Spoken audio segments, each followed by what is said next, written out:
Hey guys, Will from Nexus Performance here, continuing on with our squat series, and we're going to talk about the descent in the squat. The best thing about this is that once you've got the setup, once you've got the upper back tightness, once you've got the bracing, once you've got the feet, everything locked in really tight, the descent part doesn't take that much thought.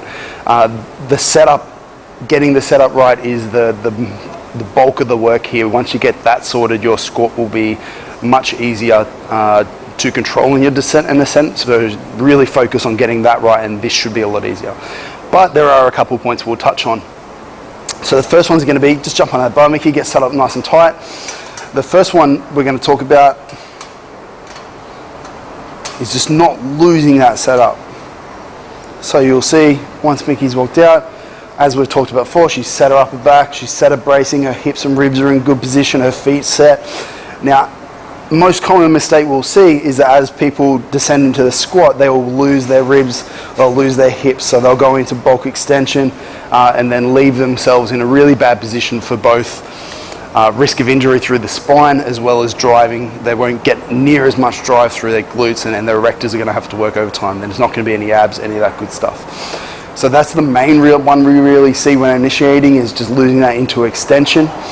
If you can learn to just unlock equally, you won't lose that. So I don't like to use sitting back as a cue purely because it drives that. If you can sit back and hold that, it's a fine cue, but we don't use it for that reason. What we like to do is cue the hips and the knees to unlock at the same time. So she's going to try and sit her hips down directly underneath her and not sit back a whole way, whilst keeping equal pressure heel to toe. Yeah, cool, awesome. So you can see she's remaining rigid, her hips and ribs are staying locked in position the whole way down, the whole way up.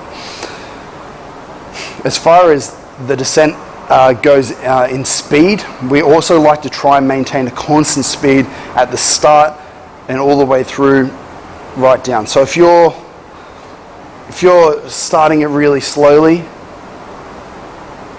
and then dropping into it real fast, we don't really recommend that. And then also the other way, where they'll start really fast and then kind of halfway down realize that they have to turn around, so they start to slow it down at the bottom. And neither of those are good, and what you want is good consistent reps. So the easiest way to do this is practice on your warm-ups, practice doing your light sets exactly the same way as you want to do your 1RM. And then hopefully drilling that in over time, getting more confident under the bar, is going to lead to a consistent speed when you're going to do your 1RM. You're not going to be able to think when you do your 1RM. It's going to be just fight or flight mode. It's going to be a lot going through your head, but thinking under it and trying to change your descent speed and stuff like that is not one of them. So build that in, ingrain that into your system, and make it a pattern that's just normal to you.